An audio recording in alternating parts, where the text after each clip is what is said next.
Bonjour YouTube, bienvenue à vous. Il nous restait 2 matchs dans cette année 2024 et après une très belle série de matchs remportés par l'Olympique Lyonnais, l'OL a perdu le foot ce soir au Parc des Princes sur la pelouse du Paris Saint-Germain. Défaite logique, défaite méritée, défaite due peut-être à un manque d'ambition côté lyonnais, un Paris Saint-Germain pas forcément flamboyant mais efficace et sérieux, un arbitrage aussi un petit peu laborieux, on en parlera un petit peu plus tard. Voilà, une défaite pour l'OL, retour sur terre. Il y avait une très bonne opération à faire ce soir puisque quasiment aucun concurrent n'a gagné, si ce n'est même 0, puisque Marseille et Lille ont fait match nul, Monaco a fait match nul, Nice a fait match nul. Il y avait une très grosse opération à faire ce soir, l'OL ne l'a pas faite. Ouverture du score du PSG très tôt dans la rencontre par Ousmane Dembélé, puis Vitinha à la 12e minute. On a un peu revécu la même chose que lors de la finale de la Coupe de France, c'est-à-dire un OL pris en tenaille dès le début de la rencontre sur des erreurs stupides, et puis ensuite un Olympique Lyonnais incapable de revenir dans le match. On y a cru à un moment donné, puisque Georges Mikotadze a réduit l'écart à la 40e minute, et puis retour des vestiaires, plus rien, finito, l'OL qui jamais vraiment, pendant la seconde période, aura été en mesure d'inquiéter ce Paris Saint-Germain qui derrière aura terminé le match à la 88e sur un but de Gonzalo Ramos. Victoire donc 3-1 du Paris Saint-Germain dans un match qui a été marqué par, en vrai, pas grand-chose, si ce n'est un match que l'on peut qualifier de raté de la part de l'Olympique Lyonnais. Il va falloir en parler parce que c'est un énième gros match raté par l'Olympique Lyonnais dans le contenu. On avait une victoire contre Saint-Etienne qui était très loin d'être flamboyante. On a eu une défaite contre Monaco en début de saison qu'on va oublier parce que l'OL était encore en convalescence. On a eu le match contre l'OM où le manque d'ambition dans le jeu de l'OL a fait créer les conditions du retour de l'OM, et donc ce match contre le PSG qui sera définitivement à oublier. Ce complexe dans les gros matchs, comment il se traduit ? Déjà, il se traduit dans la gestion globale de l'effectif par Pierre Sage. On a eu ce soir quelques changements dans le 11 de départ. L'OL qui s'est présenté en 4-3-3 avec Georges Mikotadze en pointe, c'est pas forcément un reproche puisqu'il a fait un très bon match, mais Ernest Nuama plutôt que Malik Fofana. Pourquoi ? On ne sait pas trop. Et surtout, ce milieu à 3, alors que le 4-2-3-1 en Europa League avait si bien fonctionné. Une proposition de jeu globalement assez faible de l'OL qu'on a trouvé endormi jusqu'à la réduction du score de Georges Mikotadze et qu'on n'a jamais vraiment vu ressortir des vestiaires après la mi-temps. On a eu notamment des choix de coaching de Pierre Sage qui ont, à mon sens, tué le match, puisque Pierre Sage, aux alentours de la 65e minute, a fait le choix de sortir ses 3 offensifs. Ryan Cherki qui avait été excellent, Georges Mikotadze qui a été très bon, et Ernest Nuama qui pour le coup a été plutôt moyen pour faire rentrer Alexandre Lacazette, Malik Fofana et Saïd Benrahma, tout en laissant sur le terrain Jordan Verretou qui a globalement tout raté ce soir, pour finalement, à 10 minutes de la fin, faire sortir Jordan Verretou, faire rentrer Douye Kaletatsar pour faire passer Ensley Maitland-Niles ailier, mais le mal était déjà fait, il n'y avait plus d'offensif sur le terrain, et jamais vraiment l'OL a été en position d'aller inquiéter le Paris Saint-Germain, alors même qu'il n'y avait qu'un seul but d'écart. C'est quand même assez dommage. On va donc commencer ce débrief par cette analyse du coaching de Pierre Sage et de l'attitude de l'équipe dans sa globalité. On parlera d'arbitrage un petit peu plus tard, parce que je sais que vous avez envie qu'on parle d'arbitrage, mais c'est pas l'arbitrage ce soir qui fait perdre le match à l'Olympique Lyonnais, c'est important de le dire avant qu'on en parle, parce qu'il va falloir en parler quand même. On a un problème qui est que l'OL est complexé contre le Paris Saint-Germain. Ça fait quand même plusieurs matchs d'affilée où, contrairement aux années précédentes, l'OL arrive face au Paris Saint-Germain avec les chocottes, avec une proposition de jeu qui ne tient pas la route, surtout qu'on est face à un PSG qui est globalement pas bon. On avait un PSG prenable ce soir. C'est pas le PSG de Mbappé qu'en met 5, vous voyez ce que je veux dire ? Ce soir, le Paris Saint-Germain était prenable. Lors de la finale de la Coupe de France, il n'était pas impérial. Et c'est d'autant plus frustrant de voir un Olympique Lyonnais qui n'est pas vraiment capable d'aller chercher et de foutre le feu à cette équipe du Paris Saint-Germain, à part 10 petites minutes en fin de première période. Et on a vu dans ces 10 dernières minutes, qu'il y avait quelque chose à aller chercher. Et donc, c'est avec des regrets qu'on termine ce match, même si les stats sont cinglantes, je vais vous les montrer. Vous allez voir, on est quand même sur des stats assez laborieuse, presque 70% de possession pour le Paris Saint-Germain, 13 tirs à 7. Il n'y a pas eu match en réalité sur le terrain. On a eu un vague espoir à un moment donné d'une situation retournée, mais il n'y a pas eu match. Le PSG a été assez largement au-dessus, mais pas impressionnant. C'est ça qui est frustrant. C'est vraiment ça qui est frustrant. On avait moyen, je pense, de faire beaucoup mieux dans ce match, probablement d'aller chercher un match nul, mais jamais on a senti une équipe forte, puissante, comme on a pu voir il y a 3 jours contre Francfort, contre une belle équipe de Francfort, hein, deuxième de Bundesliga. Jamais l'OL s'est mis en ordre de bataille dans cette rencontre contre le Paris Saint-Germain. Beaucoup ont fait défaut, notamment dans les duels. J'ai noté quelques stats qui sont passés sur Twitter de la part du compte DataOL. 88% de duels perdus pour Corentin Tolisso, 100% de duels perdus pour Jordan Verretou. Il y a eu une grosse défaillance au milieu de terrain. On l'a notamment vu sur les relances longues de Lucas Perry. Il y en a eu la moitié qui sont partis en touche et la moitié qui ont été perdus sur les seconds ballons. À partir du moment où on est incapable de gagner des duels au milieu de terrain et que la relance n'est pas bonne, c'est très difficile d'évoluer contre ce Paris Saint-Germain. C'est une évidence. Donc il y a eu une défaillance au niveau du milieu de terrain et cette défaillance n'a jamais été colmatée par le coaching de Pierre Sage. Et moi, j'en veux un petit peu à Pierre Sage ce soir. On l'a encensé à raison parce qu'il est quand même sur une série exceptionnelle. On l'a encensé lors du match contre Francfort. On l'a encensé pour le nombre de points qu'il ramène depuis un an, mais ce soir, comme lors de la finale de la Coupe de France, il y a quelque chose qui a merdé. Et je trouve ça dommageable, notamment par exemple un Nemanja Matic qu'on a senti cramer à la fin du match. Pourquoi Nemanja Matic a joué toute la rencontre contre Francfort? Était-ce vraiment nécessaire? Était-ce vraiment nécessaire de faire jouer toute la rencontre à Nemanja Matic et de le refaire jouer ensuite toute la rencontre contre le Paris Saint-Germain? À mon sens, il y a une erreur de gestion de groupe à ce moment-là. C'est un peu la même chose pour certains joueurs qui se sont complètement arrachés jeudi. Malik Fofana qui a fait un énorme match jeudi, on l'a senti un petit peu emprunté sur sa rentrée en jeu. Donc, c'est pas la première fois qu'il y a des petits problèmes de turnover du côté de Pierre Sage et de choix d'hommes. Est-ce que c'est dommageable? Non, heureusement, puisque les concurrents n'ont pas engrangé le maximum de points. Le match nul entre Marseille et Lille fait que Lyon est encore à portée de tir à 5 points et aura toujours l'occasion de se rattraper.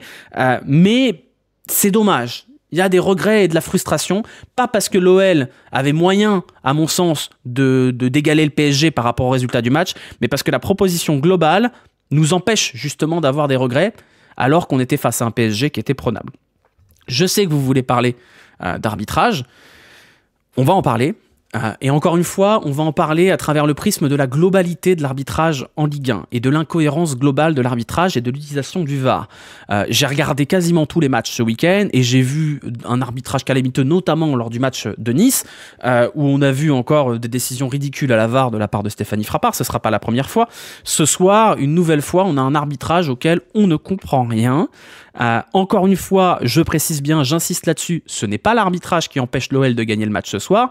Cela étant dit, quand on joue le Paris Saint-Germain, ça se joue pour essayer de gagner contre le Paris Saint-Germain, qui est une équipe intrinsèquement supérieure à n'importe quel autre en Ligue 1. Si on n'a pas non plus des décisions favorables côté arbitrage, ou en tout cas pas des décisions défavorables, c'est compliqué.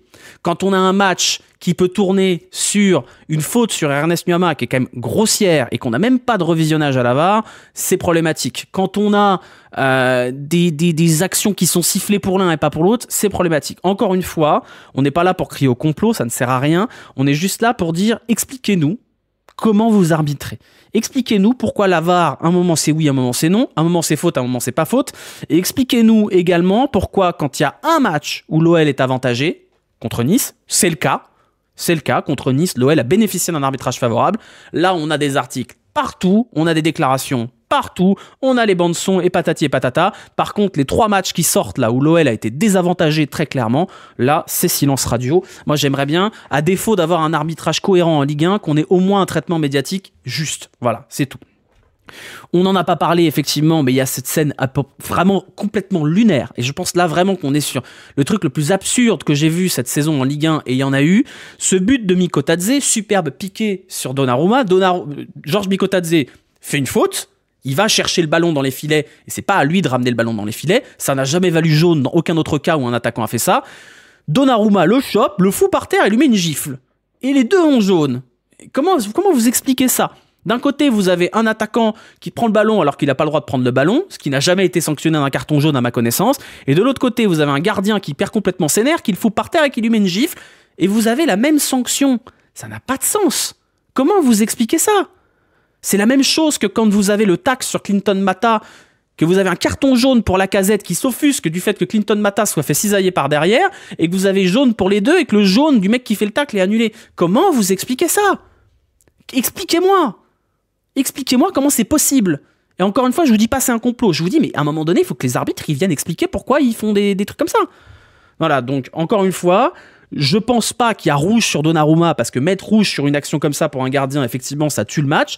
En attendant, je pense que si c'est Anthony Lopez, dans sa grandeur, qui avait fait cette action-là sur un attaquant parisien, il y aurait eu scandale, pourquoi il met pas rouge et compagnie. Donc encore une fois, c'est pas une question de complot, c'est une question de traitement médiatique. Et je pense que le traitement médiatique de ce qu'il se passe dans l'arbitrage contre l'OL n'est pas le bon. Voilà, donc ça c'est ma partie sur l'arbitrage.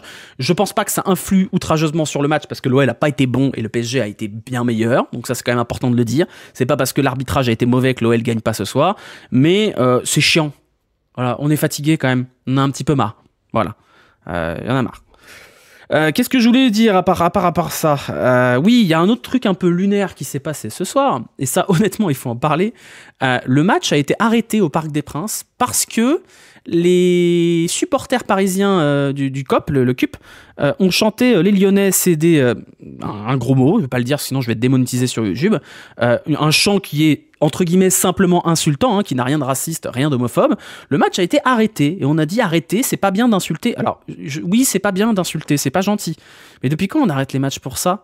Enfin, c'est un peu grotesque. On sait que la Ligue, elle avait envie d'avoir son petit truc de match arrêté parce qu'il y a des chants insultants. Mais là, on touche au grotesque quand même. Les joueurs parisiens qui sont obligés d'aller en tribune pour dire non, arrêtez de dire que les Lyonnais, voilà. Oh, on est où là ?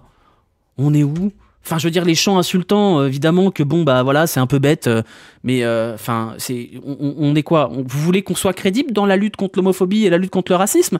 Va falloir quand même être crédible dans les interventions aussi. Parce que là, littéralement, on est sur un chant juste insultant. Juste. Alors, juste, si on arrête les matchs pour les chants insultants, à ce moment-là, on joue plus au foot du tout. Voilà, donc... Bon, je pense que c'était la Ligue qui voulait sa petite séquence médiatique et qui a passé les consignes en disant premier chant insultant, on arrête le match, on fait tout un pataquès pour pouvoir... on ronfle un petit peu, on ronfle un petit peu, voilà. Donc le CUP d'ailleurs qui a répondu aux demandes d'arrêt des chants insultants par le fait d'avoir chanté on s'en bat les couilles, donc voilà, bon, on voit que ça marche pas trop. Ça marche pas trop, c'est comme quand c'est arrêté pour les chants homophobes. Je pense pas que ce soit par ces moyens-là qu'on va faire évoluer les mentalités. Voilà, mais c'est mon avis, c'est que mon avis là-dessus. Après, heureusement, on a eu 10 minutes de temps additionnel derrière. Oui, rire. Bon, de toute façon, on s'en fout du temps additionnel. On s'en fout complet. L'OL avait perdu et pas franchement envie d'égaliser de toute façon. Donc voilà, les chants ont recommencé à la fin du match, une nouvelle fois le ridicule de la Ligue. Oui, bah ça marche pas. De toute façon, ils ont bien vu que ça allait continuer. Donc bon, qu'est-ce que vous voulez que je vous dise là-dessus ? Qu'est-ce qu'on a à rajouter aussi ? Un match, on va parler des prestations individuelles après. On a parlé du coaching. Je pense quand même que le symbole du coaching foireux de Pierre Sage ce soir, c'est l'entrée de Douye Caleta-Tsar. Pourquoi il fait rentrer Douye Caleta-Tsar ? Je vais vous dire pourquoi. Il a sorti ses 3 offensifs. Il n'y a plus d'offensifs sur le banc. Mais il veut passer en 4-2-3-1 pour essayer d'aller chercher un point. Sauf qu'il n'y a plus d'offensif parce que tu as sorti tout le monde. Du coup, la seule solution, c'est de sortir Maitland Niles du côté droit de la défense pour le faire monter, de basculer Mata en défenseur droit et donc de faire rentrer Douye Caleta-Tsar à la place d'un milieu de terrain. Donc ton changement soi-disant offensif, en fait, consiste à faire sortir un milieu pour faire rentrer un défenseur central qui, au demeurant, dans sa première intervention, fait absolument n'importe quoi. Donc là, c'est une faute pour le coup. C'est une faute de coaching d'avoir grillé toutes tes cartouches en un triple changement qui tue à peu près la dynamique de l'OL, alors même que tu as 2 joueurs qui sont au-dessus sur le terrain côté lyonnais, les rares avec Tagliafico, qui sont Mikotadze et Cherki. Pour moi, c'est problématique parce que lecture du match 0. Lecture du match 0. Surtout pour faire rentrer un défenseur central qui a en ce moment la tête sous l'eau. Merci Douye Caleta-Tsar pour les services rendus la saison dernière, mais là ça va pas. Là, il va falloir penser à autre chose, penser à faire revenir Adrielson, j'en sais rien, mais j'ai eu le sentiment d'un match où vraiment Pierre Sage appuyait sur tous les boutons en se disant oh, je suis en train de perdre sur FM, allez, je change tout et tout ça. C'est dommageable parce qu'on sort quand même il y a 3 jours d'une prestation ultra aboutie contre Francfort, qui est probablement le meilleur match de l'OL depuis longtemps, pour sortir une bouse pareille contre le Paris Saint-Germain. Je suis un petit peu chagriné, surtout que le PSG a beaucoup raté, beaucoup d'occasions ratées de la part du Paris Saint-Germain. Il y avait moyen de les punir quand même. suffisait de pas grand-chose, il suffisait de foutre le feu pendant 15 minutes à la fin du match. Et pour foutre le feu pendant 15 minutes à la fin du match, il fallait probablement laisser Cherki, laisser Mikotadze. Mikotadze, il a pratiquement pas joué jeudi, il était frais, je pense qu'il aurait pu aller au bout du match. Cherki, il est sorti assez tôt jeudi, je pense qu'il aurait pu aller au bout du match. Il y a cette erreur-là qui va laisser des regrets de toute façon. Tu ne vois pas le lien, les joueurs se sont cramés contre Francfort. Oui, mais c'est le problème. C'est le problème. Après, tu peux pas me dire que Mikotadze s'est cramé contre Francfort. On peut pas me dire que Fofana, il y a une gestion à avoir aussi. Contre Francfort, c'est bien, hein. Mais le match le plus important de la semaine, c'était pas Francfort, malheureusement. Donc voilà, moi je pense qu'il y a une erreur de coaching ce soir, de proposition tactique ce soir, et donc également de turnover jeudi. Donc oui, j'ai kiffé le match contre Francfort, mais à bien y réfléchir, cette victoire contre Francfort, elle sera peut-être anecdotique à la fin de la campagne d'Europa League, de poule en tout cas, alors que cette défaite contre le PSG, elle va compter à la fin de la saison. Donc voilà, c'est vrai qu'on n'a pas parlé de l'entrée de Lacazette, parce que dans le coaching, il y a les sortants, mais il y a les entrants. Malik Fofana, ça va, son entrée. Par contre, l'entrée de Lacazette, est-ce que ce serait pas un des matchs tournants dans la hiérarchie des neufs? Alors oui, Lacazette fait un bon match contre Francfort, mais les dernières prestations de Mikotadze, elles sont quand même... c'est un gros coup de poing sur la table. Est-ce qu'on ne serait pas sur un des matchs charnières de qui va être titulaire indiscutable en attaque pour la suite de la saison? Je pense qu'il y a une dynamique qui est assez claire entre Lacazette et Mikotadze, qui est que... j'ai l'image de Dewey dans Malcolm qui dit « The future is no old man », quoi. C'est dur pour Lacazette, mais l'entrée ce soir de Lacazette, elle est vraiment pas bonne. Elle est vraiment pas bonne. Et c'est pas le premier match cette saison où Lacazette, il a du mal. Il y a des bons matchs de Lacazette, le match de Francfort en est un, mais il y a beaucoup plus de bons matchs de Mikotadze par rapport aux minutes qu'il a eues que de bons matchs de Lacazette par rapport au nombre de minutes qu'il a eu également. Alors c'est fortement tempéré par son triplé, mais est-ce qu'on peut se contenter d'un match sur 4 de la part de Lacazette quand on a un Mikotadze qui est bon à chaque fois qu'il met les pieds sur le terrain? Je ne sais pas, c'est la question qu'il faudra se poser pour la suite de la saison, et je pense que c'est pas possible d'avoir une réponse, mais la question se pose, à mon sens, de savoir lequel des deux doit aller porter cette attaque. Et je pense malheureusement que malgré tous les services rendus d'Alexandre Lacazette, la suite est en train de s'écrire, et Lacazette ne sera plus là l'an prochain, et il faut préparer cette transition avec peut-être un peu plus d'équilibre dans les minutes jouées par l'un et par l'autre. Le choix de mettre Mikotadze titulaire dans un match contre le PSG est un choix, à mon sens, qui est très, très, très, très fort, qui est un bon choix ce soir. Le choix de sortir Mikotadze est peut-être pas le bon ce soir. Voilà. Peut-être pas le bon. C'était Paris en face, un bon Paris. Oui, mais non, il dit, c'est vrai qu'il faut tempérer. Il faut tempérer en se disant que c'est Paris en face, que c'est pas dramatique. Et effectivement, si on doit tirer un premier bilan de cette première partie de saison, il est quand même très positif, parce que l'OL est à portée de tir, pratiquement, du top 3 à 5 points, en ayant commencé quand même par 2 défaites cuisantes contre Rennes et contre Monaco. L'OL est qualifié en Europa League, les doigts dans le pif. Il restera à terminer l'année par une qualification contre Aulnois le week-end prochain. Le bilan de cette première partie de saison, compte tenu des remous, compte tenu du vestiaire, rappelez-vous, pendant le mercato, la catastrophe ADA, Pierre Sage s'en tire bien. Donc bien sûr que c'est pas cette défaite contre le Paris Saint-Germain qui remet tout en question du côté de Pierre Sage, mais Pierre Sage, il a des progrès à faire sur certaines choses, c'est un excellent coach et son bilan, il est extrêmement positif, mais voilà, on va pas non plus l'encenser, c'est pas quand il fait des matchs comme celui-là, voilà, donc voilà, je pense que si on doit tirer le bilan, il est très positif. Maintenant, un OL qui termine 5e cette saison, ce sera pas suffisant. Ce sera pas suffisant. Donc, on peut se dire qu'il y a 2 matchs en l'air en début de saison, qu'il y a des matchs où il y a une marge de progression et que la dynamique depuis quelques semaines est très très bonne. Maintenant, attention, il y aura le mercato d'hiver qui risque de pas être très en faveur de l'Olympique Lyonnais. On le sait, c'est un mercato de tous les dangers, qui peut voir partir Cherki, même si j'en doute, qui va peut-être voir partir Malik Fofana, on ne sait pas. Les problèmes arrivent côté Olympique Lyonnais. On va jouer le match contre Aulnois, qu'on espère quand même gagner. Normalement, ça devrait passer, c'est une équipe de 4e division. Et derrière, le grand livre des problèmes va être de nouveau ouvert, puisqu'il va falloir aller chercher du pognon.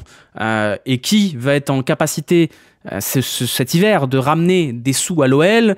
On sait qu'il y a beaucoup de joueurs sur le départ, Diawara, Koumbedi, Nuama, probablement Benrahma, Cacré si quelqu'un en veut, et si ces joueurs-là ne partent pas, à ce moment-là, peut-être qu'on va avoir du Fofana, du Cherki, on va dire bon, poussez-vous les gars, là faut faire rentrer des chèques.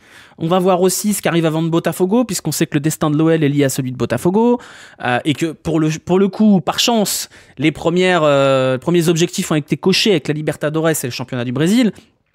On va voir. Peut-être qu'on se retournera sur le passé au 31 janvier en se disant c'était mieux avant. J'espère pas, mais disons que voilà, j'ai très très peur du mois et demi qui va arriver du côté de l'Olympique Lyonnais. Voilà. Amin Sarr buteur aujourd'hui. Oui, c'est vrai, on va prendre les petits trucs positifs quand on peut les avoir. Amin Sarr a marqué pour la victoire du Hellas Vérone. Peut-être que le Hellas Vérone va acheter Amin Sarr. On ne sait pas. Espérons. Benrahma, ce serait vachement dommage de le vendre. Bah oui et non, parce que Benrahma aujourd'hui, il n'est pas titulaire à l'OL, il a un gros salaire, il a une valeur marchande, et c'est pas un joueur indispensable à l'Olympique Lyonnais. Donc s'il y a un club d'Arabie Saoudite qui veut mettre 20 millions sur Saïd Benrahma, moi je préfère qu'il y ait un club d'Arabie Saoudite qui mette 20 millions sur Saïd Benrahma qu'il y ait un club de Première Ligue qui vienne mettre 30 sur Cherki. Vous voyez ce que je veux dire?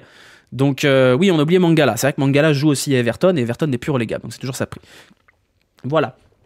Le destin de l'OL en seconde partie de saison repose sur la capacité de l'OL à vendre des joueurs qui ne sont pas indispensables dans son 11, pour éviter de devoir se sabrer en vendant des joueurs du 11 de départ. Si l'OL réussit à vendre Cacré, Koumbedi, Diawara, Benrahma et Nuama, ça fait 5 joueurs qui sortent, il n'y en a aucun qui sont titulaires, et vous pouvez faire rentrer 50 patates dans les caisses. À ce moment-là, il y aura déjà un grand pas de franchi pour peut-être garder Malik Fofana et Ryan Cherki. Si l'OL n'arrive pas à vendre ces joueurs-là, ce qui est honnêtement le scénario le plus probable, à ce moment-là, il y a de quoi avoir peur. Voilà, il y a quand même de quoi avoir peur. On a oublié Gift Orban, on a complètement oublié l'existence de Gift Orban. Mais 30 sur Cherki, c'est infusable, tu penses. J'ai tendance à penser que Ryan Cherki ne partira pas cet hiver. Pourquoi? Parce que je pense qu'il n'a pas envie de partir cet hiver, tout simplement. Et parce que je pense que le mieux pour Cherki, c'est d'arriver cet été avec une étiquette de Wonder Kid qui touche enfin à ses meilleures capacités, pour avoir un éventail de clubs beaucoup plus large que le mercato d'hiver où on sait que les options sont réduites. Donc je pense que le meilleur move pour Ryan Cherki, c'est d'être transféré cet été. Mais ça, entre guillemets, ça ne concerne que Ryan Cherki. Si l'OL est au bord du gouffre et doit vendre absolument cet hiver et n'arrive pas à vendre, à ce moment-là, peut-être que Ryan Cherki sera poussé dehors. On va voir.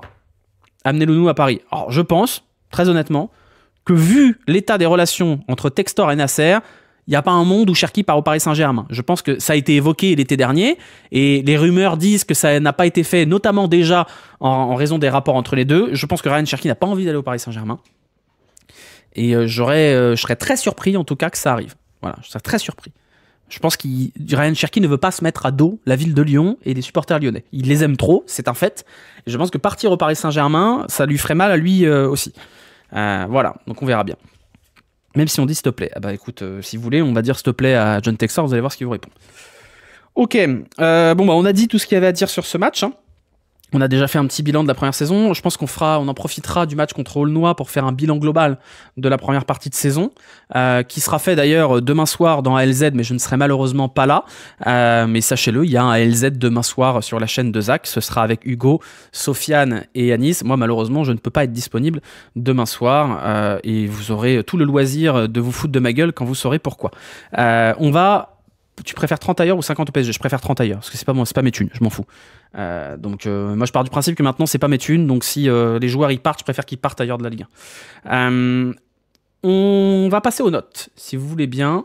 Les notes, je vous rappelle que vous pouvez noter via le lien qui s'affiche maintenant dans le chat. Hop, voilà, c'est ici. On va commencer par Lucas Perry, et je pense que, comme d'habitude, malheureusement, il y a un problème avec le Paris Saint-Germain du côté de Lucas Perry. C'est un très mauvais match de Lucas Perry, pas du tout décisif dans les buts marqués par le Paris Saint-Germain, et absolument calamiteux sur les relances. 50% de relances de Lucas Perry qui sont des ballons perdus. C'est pas possible. On a eu un schéma de relance court qui à chaque fois consistait à donner le ballon à un des défenseurs centraux pour rendre à Lucas Perry et envoyer une saucisse. C'est un très mauvais match. Mais très mauvais match de Lucas Perry, avec en plus conclu par une boulette sur le 3e but. Donc il faut le dire. Alors j'ai vu des tweets absolument ahurissants de dire qu'il fallait faire revenir Lopez. Il faut se calmer. Hein. Anthony Lopez n'est plus un actif de l'Olympique Lyonnais. Hein. Il est libre dans 6 mois, il n'y a aucun intérêt à faire jouer Anthony Lopez. Donc s'il faut faire jouer quelqu'un d'autre, il faudra faire jouer Descamps, et il faudra peut-être à un moment donné aussi se souvenir des très bons matchs de Perry depuis le début de la saison. Voilà, donc j'ai mis 2,5, on va peut-être même mettre 2, je pense que c'est un match raté complètement de la part de Lucas Perry. La défense centrale. La défense centrale, ce soir, j'ai trouvé Niakate moyen, un petit peu perdu. Paradoxalement, il n'a pas perdu beaucoup de ballons à la relance. Mais bon, c'était quand même. Il y a eu un gros problème de relance dans cette défense centrale. Niakate, pour moi, c'est 4 ce soir, même si en vrai, 3 buts encaissés, ça peut être un peu moins quand même. Hein. Ça peut être un peu moins. Vous avez raison, c'est plutôt 3,5, je pense. C'est 3,5 pour Moussa Niakate ce soir. Mata, je l'ai trouvé peut-être un peu meilleur. Très peu de ballons perdus pour le coup de la part de Mata. C'est un des rares joueurs qui a gagné quelques duels, même si c'est pas suffisant. On va mettre 4 à Mata ce soir, même si, à mon sens, c'est quand même un peu généreux pour un match où on prend 3 buts. Tagliafico, pour le coup, lui, il fait un vrai bon match. Dans l'impact, des beaux tacles, une belle grinta. Peut-être pas assez présent offensivement, mais c'était très dur pour lui quand même. Non, c'est pas 6 ou 7, vous êtes très généreux, c'est 5 ou 5,5 à la limite. On va mettre 5,5 pour Tagliafico ce soir. Le milieu de terrain, ce soir, il a été complètement défaillant. J'ai trouvé Matic pas dans le coup, vraiment fatigué Matic, mais on peut comprendre, hein, il a joué tout le match contre Francfort, il a même eu les fameuses crampes à la 91e. À mon sens, c'est pas un choix judicieux que de ne pas avoir sorti Matic lors du match contre Francfort. Pour moi, ce soir, Matic, c'est un 4 généreux, hein, en vrai. Hein. J'ai oublié Maitland Niles, oui, j'ai oublié Maitland Niles. Pourquoi j'ai oublié Maitland Niles? Parce que je suis stupide, mais c'était pas un bon match de Maitland Niles, il a pris un bouillon monumental en première période, hein, Maitland Niles. Hein. Il a vraiment pris un énorme bouillon, hein. Après, ça a été un petit peu mieux dans la seconde période, mais ça n'a pas été un bon match de la part de Maitland Niles. Ce sera un 3,5 également. Et Matic, j'ai dit, on met 4. Tolisso, peut-être le moins mauvais des milieux ce soir, sans être flamboyant pour autant. C'est vraiment le milieu qui a été défaillant. Beaucoup de duels perdus de la part de Corentin Tolisso. Je vous ai dit 7 duels sur 8 perdus par Corentin Tolisso. Là où le Paris Saint-Germain a gagné le match, c'est au milieu de terrain, tout en n'étant pas nécessairement brillant au milieu de terrain non plus. Et en plus, il concède le penalty. Effectivement, Tolisso, même si la faute est peut-être un peu légère, c'est pas un bon match de la part de Corentin Tolisso ce soir. On va mettre 4 et je trouve encore une fois que c'est généreux. Et on va terminer par celui qui, à mon sens, a complètement raté son match, c'est Jordan Verretou, ou plutôt Jordan Foirtou ce soir. Il a été calamiteux, c'est le pire match de Jordan Verretou sous le maillot de l'OL. Il a été vraiment horrible ce soir. Alors, c'est des fautes commises, des occasions ratées, une activité pas suffisante. C'est vraiment... On a eu des matchs yaourt nature de la part de Jordan Verretou. Ce soir, c'était un match yaourt au caca de la part de Jordan Verretou. 2. Voilà, je pense que c'est logique. Jordan VG Dream, c'est nul. Au niveau de l'attaque, on a eu Ernest Nuama. En vrai, le mauvais choix tactique au niveau des choix des joueurs, je pense qu'il est là. Même si en vrai, il doit rapporter un penalty ou au moins une faute à l'entrée de la surface, Ernest Nuama. Pour le reste, quand même moyennasse. Hein. Très moyennasse le match de Ernest Nuama. Pas si nul que ça dans l'absolu. Hein. Mais... quelle est la plus-value de Nuama sur un match comme ça par rapport à un Fofana ou à un Benrahma? Alors Fofana, c'est probablement parce qu'il n'avait pas une titularisation dans les cannes après le match monstrueux qu'il a fait contre Francfort. Et Benrahma, je pense que si tu mets Benrahma et Cherki, t'as une attaque trop semblable. Donc j'ai un peu l'impression que c'est un choix par défaut de la part de Pierre Sage que de mettre Nuama ce soir, parce qu'il a fait un match pas dégueulasse non plus contre Francfort. Malheureusement, c'est pas un choix payant pour Nuama ce soir, qui fait une prestation assez faiblarde quand même. Ryan Cherki, quand même la passe, hein. Passeur décisif. Ça a été... forcément, c'est un peu plus compliqué pour Cherki ce soir parce qu'il a quand même pas beaucoup de ballons à jouer par rapport au poste qu'il occupe. Il a une 30aine de ballons joués ce soir. C'est quand même un très beau match de la part de Ryan Cherki ce soir. Une passe magnifique, 2 passes clés. C'est une satisfaction malgré tout. Et sa sortie coïncide avec le fait qu'il ne se passe plus rien sur le terrain. Et enfin, Mikotadze, il a eu rien du tout à se mettre sous la dent. Et avec rien du tout, il réussit quand même à planter ce petit banger de ballon piqué. Voilà, il est là, Mikotadze. C'est pas le match du siècle, mais rien que pour la beauté du piqué et pour avoir février Donnarumma, on va lui mettre 6,5. Pierre Sage ce soir, malheureusement, c'est un match complètement raté de la part de Pierre Sage. Dans la proposition globale, dans le coaching, dans le choix des joueurs, c'est un match où il est passé à côté, Pierre Sage. C'est pas le premier. Il est passé à côté du match contre l'OM aussi, où la gestion globale du match est défaillante. Le match contre Saint-Etienne, il peut très mal tourner aussi à cause d'une certaine frilosité dans la gestion d'effectifs. La marge de progression de Pierre Sage, elle est là, elle est dans le fait de ne pas avoir peur quand l'OL va se frotter plus haut. Il n'y a qu'une seule victoire contre les équipes du top 8, ce n'est pas suffisant. Et les 5 points qu'il manque à l'OL pour aller chercher le top 4, ils sont là. Hein. Ils sont là et ce sont les points contre les grosses équipes du haut de tableau. 2 pour Pierre Sage ce soir. Voilà. Je vais vous montrer vos notes à vous qui vont s'afficher maintenant. Voilà, vous voyez qu'elles sont à peu près similaires. Vous avez été un petit peu plus généreux avec Jordan Verretou, un peu plus sévère avec Corentin Tolisso et un peu moins généreux avec Nicolas Tagliafico dans la globalité des notes. Et même avec Perry, vous avez été assez généreux aussi. Voilà. On va passer au prono, puisque vous le savez, c'est bientôt la fin du concours de prono. On ne pourra pas pronostiquer sur le match de Coupe de France, il n'est pas dans la base de données. Donc j'ai l'honneur de vous annoncer que celui qui remporte le maillot dédicacé offert par Intersport Saint-Priest, c'est Joe, puisque Joe a 5 points d'avance. De toute façon, il ne pouvait pas être rattrapé. Donc Joe, tu seras gentil de m'envoyer un petit DM sur Discord ou sur Twitch pour que je puisse récupérer tes coordonnées et les transmettre à nos amis d'Intersport. Voilà, bravo à toi Joe, très très belle performance, 10 pronos corrects, 2 pronos exacts sur cette première partie de saison, c'est du très très haut niveau. On repartira 2-0 à la reprise lors du match contre Montpellier. Vous pouvez déjà pronostiquer le match contre Montpellier, ce sera le 4 janvier. Vous tapez point exclamation prono et le score du match contre Montpellier. Voilà, on a terminé ce débrief. Et donc on a terminé cette première partie de saison en Ligue 1, c'est évidemment pas terminé cette première partie de saison, il nous restera le match contre Aulnois, ce sera samedi, je sais même plus l'horaire, mais je crois que c'est samedi dans l'après-midi, quelque chose comme ça. Il y aura un live mardi à 18h, ce sera un live avec Christian Prudhomme, le directeur du Tour de France, un live apéro, où je lui ramènerai une bouteille de rouge, du saucisson brioché et du Saint-Marcelin de la mère Richard. Donc soyez là si vous avez des questions à poser sur Christian Prudhomme, le Tour de France, la bouffe, la France, etc., etc. Soyez là, ça me fera très plaisir parce que c'est du contenu, pour le coup, qui me coûte des thunes, parce que ça me coûte 500 balles de mettre la prod pour ce live-là et ça me tient vraiment à cœur. Donc soyez là, ce sera mardi à 18h. Je vous remercie tous d'avoir suivi ce débrief comme d'habitude. Merci à ceux qui prennent le temps de mettre des petits likes, des commentaires, qui mettent la cloche, qui s'abonnent, etc., etc. Ça me fait très plaisir. N'oubliez pas de vous abonner sur les autres réseaux également. Et puis, on continuera de toute façon en début de saison prochaine. Et évidemment, sur le match de Coupe de France contre Aulnois, pour l'instant, on n'a raté aucun match dans les débriefs. Peut-être qu'on va faire une saison complète cette année. C'est un Saint-Félicien, non, c'est un Saint-Marcelin de la mère Richard. Voilà. Je vous souhaite à tous une bonne fin de soirée, en espérant que le prochain débrief de fin d'année sera un débrief positif, parce que si on perd contre Aulnois, on a quand même bien les boules. Voilà, bisous, à bientôt, ciao, bisous YouTube, on dit au revoir à YouTube dans le chat. Même Karabakh, tu l'as pas loupé. Non, Karabakh c'était en différé, mais il existait quand même. Voilà, hop là, à bisous YouTube.